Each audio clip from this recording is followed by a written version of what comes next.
नमस्कार, मी प्रचिती पाटील.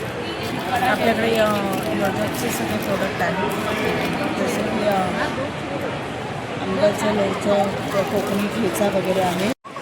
लोणचं आहे, कोकणी ठेचा आहे आपल्याकडे. काटदरेंच्या चटण्या आहेत, लसूण चटणी, जवस चटणी, परत आवळा सुपारी वगैरे आहे योजकची. थालीपीठं आहेत, थालीपीठ भाजणी, बुंदी लाडू आणि मालवणी वडापीठ आहे. तसंच आपल्याकडे सिरप आहे सगळ्या प्रकारचे. आवळा सिरप आहे, कोकम सिरप आहे, करवंद सिरप आहे नवीन, आणि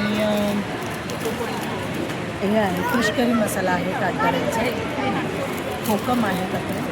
परत हे आंबा मावा आहे,